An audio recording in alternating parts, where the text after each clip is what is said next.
Doctor Tasnuva, এই বিষয়টা কিন্তু বারবার এসছে যে নতুন সরকার, এটা সবার আকাঙ্ক্ষার সরকার, এর বিতর্কবাদ একেবারে সব দল, রাজনৈতিক দল মিলেই কিন্তু এখন যারা আপনাদের জুলাই অভ্যুত্থানের পরে এই পক্ষ শক্তি যারা সবাই মিলেই কিন্তু এই সরকারের আমি ধরে নেই অংশীদার।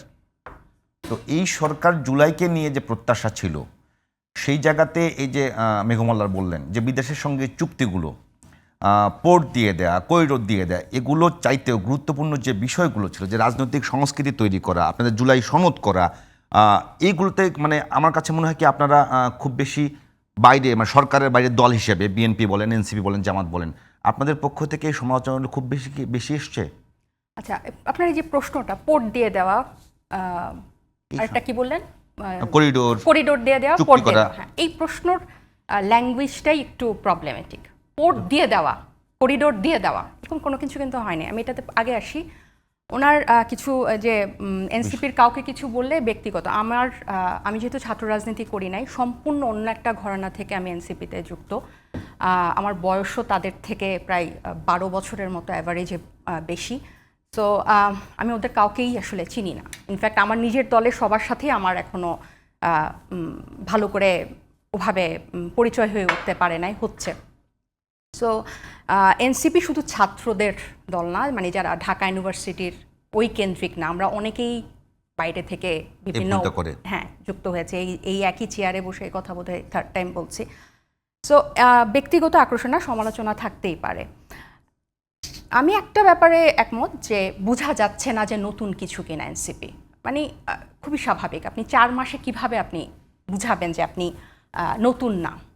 আরেকটা হচ্ছে যে মানে একটা মানুষের কাছে গ্রহণযোগ্য হওয়ার জন্য, আস্থাশীল হওয়ার জন্য একটা সময় পার হতে হয়, কিছু কাজ করতে হয়। যে আমি পুরনোদের মতো না, সেটা বোঝানোর জন্য কিন্তু মানুষ একটা সময়ের দরকার, একটা রাজনৈতিক একটা পথ পাড়ি দিতে হয়। এই যে আপনি বললেন না যে পুরনো নতুনদেরকে নিয়ে আমি যদি সংস্কার করতে না পারি পুরনো এস্টাবলিশমেন্টের সাথে, আমি ওই জায়গায় ধরা, মানে এনসিপি ধরা, ব্যাপারটা এরকম না। এই সংস্কারগুলো কিন্তু এনসিপির দলীয় কিছু না, যে এটা আমাকে, যেমন আমি প্রধানমন্ত্রীর ক্ষমতা কমাতে চাই, আমরা উচ্চ কক্ষে পিআর পদ্ধতি চাই, এগুলো তো দলীয় কিছু না। বা আমি সাংবিধানিক বা সংবিধিবদ্ধ প্রতিষ্ঠানে নিরপেক্ষ নিয়োগ চাই, নির্বাহীর হস্তক্ষেপ চাই না, কারণ আর্টিকেল 126-এই আছে যে নির্বাহী বিভাগ এক ভাগে এবং নির্বাচন কমিশন আরেকভাবে। আমি নিরপেক্ষ নির্বাচন কমিশন চাই, আমি রাকিব, রৌফ, আওয়াল কমিশনের মতো আর কমিশন চাই না। তাহলে এগুলো কিন্তু কোনো দলীয় এজেন্ডা না। সো এগুলো আপনার প্রত্যেকটা, এই ঐক্যমত কমিশনটা কেন কাজ করছে, আমরা সংস্কারগুলোতে কেন একমত হওয়ার জন্য এতগুলো এফোর্ট দিচ্ছি, কারণ যারা বাংলাদেশের পুরো রাজনৈতিক ল্যান্ডস্কেপে যে কয়েকটা স্টেক হোল্ডার আছে, তাদের সবাইকে নিয়েই কিন্তু এই ঐক্যমতে পৌঁছাতে হবে। কারণ এই ব্যাপারগুলো বাংলাদেশের, এগুলো বাংলাদেশের মানুষের, এগুলো এনসিপির দলীয় কিছু না। এরপরে হচ্ছে আপনার রাজনীতি, এরপর আপনার রাজনৈতিক দলগুলো মানুষের কাছে যাবে যে এই ইশতেহার আমার, আরেকজনের ইশতেহার হচ্ছে এটা, যার যেটা ভালো লাগে জনগণ ভোট দিয়ে তাকে ক্ষমতায় আনবে। মনে না করেন, প্রশ্ন করবো একটু, আপনার অনুমতি নেই। যে আপনি যে বলছেন যে বিভিন্ন কমিশনের উদাহরণ দিলেন, এগুলো কি আসলে সংবিধান বা নীতিমালার কোনো দোষ ছিল না, ব্যক্তির দোষ ছিল, এগুলো দলের দোষ ছিল? দেখেন, এই আপনি যে যুক্তিটা দিলেন না, গত 4 মাসে এই যুক্তিটা সবাই সবচেয়ে বেশি দিয়েছে। যে কেন দিয়েছে, যে এটা তো হাসিনা খারাপ ছিল, হাসিনা সিস্টেমকে করাপ্ট করেছে। আপনি যদি বলেন যে এখানে তো সংবিধানে সবকিছু লেখা আছে, আপনাকে আমি শুধু একটা ছোট উদাহরণ দেই। এই জুডিশিয়াল অ্যাপয়েন্টমেন্ট কাউন্সিল নামে একটা বিচারপতি নিয়োগের দেওয়ার জন্য একটা কাউন্সিল হয়েছে, তারা একটা গণবিজ্ঞপ্তি দিয়েছে। গণবিজ্ঞপ্তিতে 400টা আবেদন জমা পড়েছে। গত শুক্রবার তারা 50 জনকে ডেকেছে।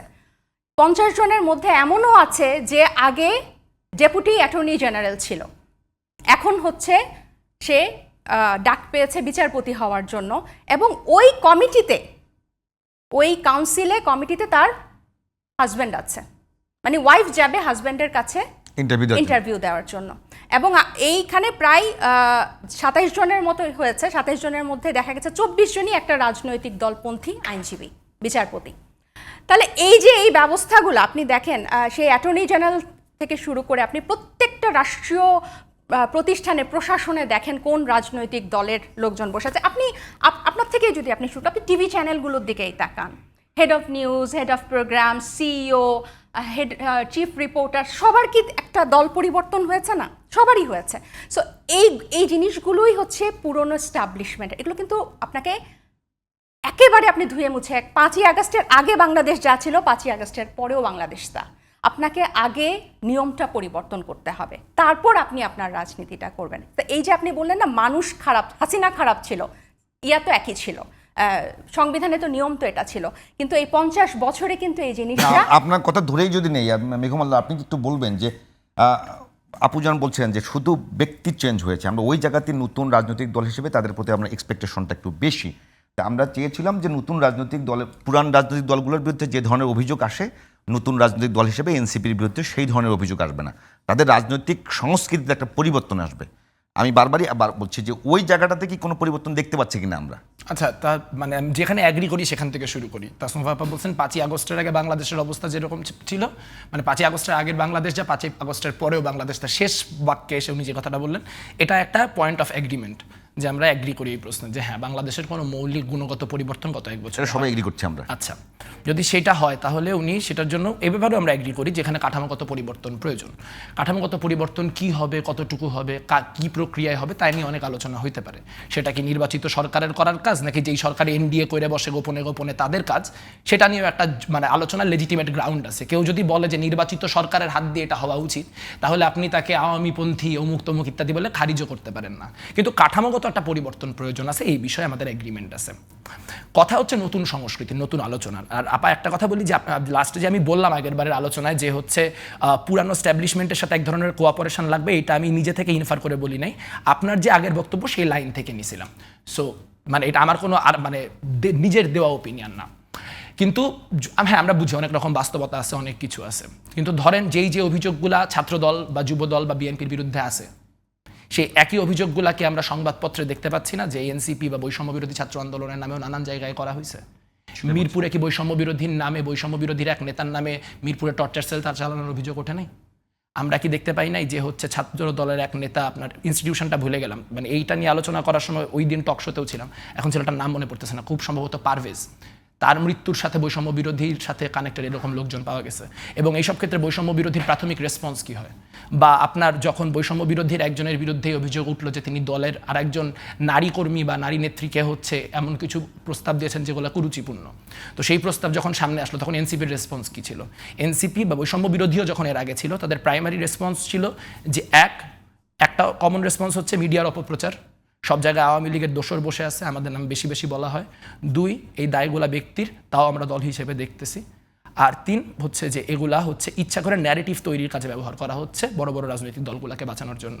এই যে ডিফ্লেকশন, এই যে দায় না নেওয়া, এটাই তো পুরানো রাজনৈতিক সংস্কৃতি।